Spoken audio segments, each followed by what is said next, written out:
Assalamualaikum warahmatullahi wabarakatuh. Tabi pun. Perkenalkan, nama saya Ayu Luki Widiasari. Saya seorang guru bahasa Inggris di SMP Negeri 4 Dente Teladas. Dalam kesempatan ini, saya ingin membagikan praktik baik yang telah saya lakukan di sekolah ini, yaitu Tapis La Mode, di mana saya mengintegrasikan kearifan lokal dan bahasa global melalui pembelajaran bahasa Inggris yang kreatif. SMP Negeri 4 Dente Teladas terletak di Desa Sungai Nibung, Kecamatan Dente Teladas, Kabupaten Tulang Bawang, Provinsi Lampung. Akses menuju daerah kami bisa dengan menyeberangi sungai atau melalui jalan tanah merah yang licin saat hujan. Kota terdekat dapat dijangkau setelah menempuh perjalanan sekitar 4 jam.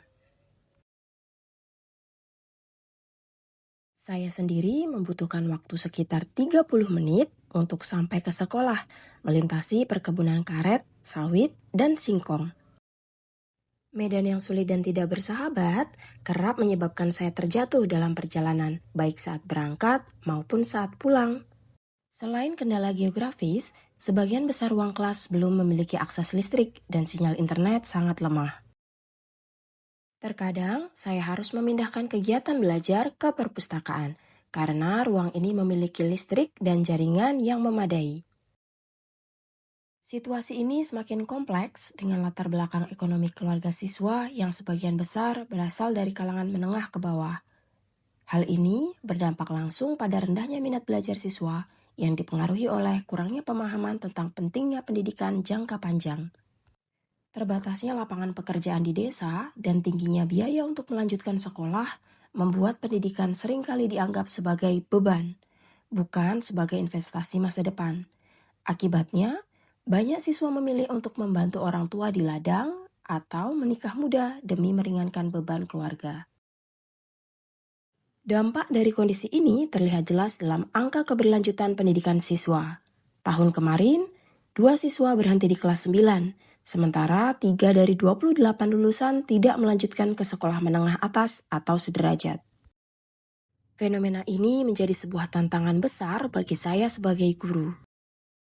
Dengan pelaksanaan program wajib belajar 9 tahun, guru diharapkan tidak hanya mengejar target kurikulum, tetapi juga membekali siswa dengan keterampilan hidup dan kesiapan menghadapi dunia kerja, terutama bagi mereka yang kemungkinan besar tidak melanjutkan pendidikan ke jenjang yang lebih tinggi. Oleh karena itu, peningkatan minat belajar siswa harus menjadi prioritas. Saya pun memperluas wawasan saya dengan mengikuti pelatihan internasional, yaitu English Language Teaching with Heart and Art to Foster Global Citizenship yang diselenggarakan oleh Sikil di Bandung. Saya belajar bahwa seni dan budaya dapat efektif digunakan dalam pengajaran bahasa Inggris. Berangkat dari pemahaman ini dan rasa cinta saya terhadap Tapis Lampung, saya pun mengembangkan sebuah proyek pembelajaran yang saya beri nama Tapis La Mode, sebuah proyek pembelajaran berbasis kearifan lokal yang mengintegrasikan Tapis Lampung dengan teks deskriptif. Sebagai langkah awal, saya terlebih dahulu mempelajari proses pembuatan tapis langsung dari seorang pengrajin lokal di daerah saya yang bernama Bunda Yuni. Pada awal pertemuan, saya memperlihatkan kepada siswa proses menenun tapis dan mengajak mereka untuk mencoba secara langsung. Ya. Nah, 6 helai ini kita satukan seperti ini, lalu yang Tujuannya adalah untuk membangkitkan rasa penasaran dan ketertarikan terhadap topik yang akan dibahas. Setelah itu, saya memperkenalkan berbagai contoh produk kreasi berbasis tapis yang telah dikembangkan, kemudian meminta mereka untuk memikirkan produk mereka sendiri. Dalam kelompoknya masing-masing, siswa berdiskusi untuk menentukan jenis produk yang akan mereka buat.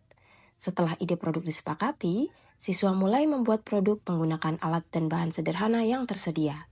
Dalam proses ini, mereka diberikan kebebasan untuk berkreasi, namun tetap diarahkan untuk mempertimbangkan nilai ekonomis dari produk yang dihasilkan.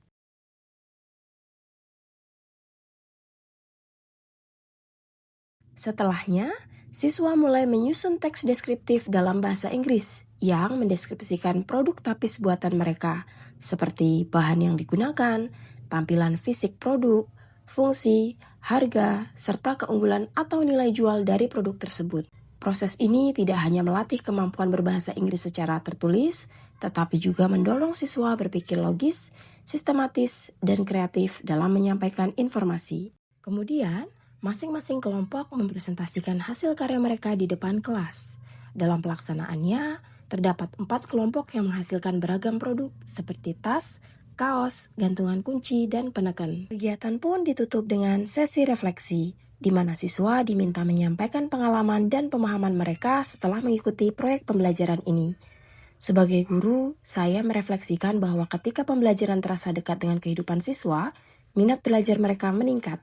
Mereka semakin lebih aktif, lebih percaya diri, dan lebih memahami bahwa apa yang mereka pelajari memiliki manfaat. Pembelajaran yang kontekstual, relevan dengan kehidupan sehari-hari, serta berorientasi pada pengembangan keterampilan dan kearifan lokal, diharapkan mampu menumbuhkan kesadaran bahwa pendidikan itu penting untuk bersaing dan bertahan di era globalisasi. Dengan demikian, sekolah dapat menjadi jembatan yang menghubungkan siswa dengan masa depan yang lebih baik, sekalipun mereka tidak melanjutkan pendidikan ke jenjang yang lebih tinggi. Sekian dari saya akhiri. Wassalamualaikum warahmatullahi wabarakatuh.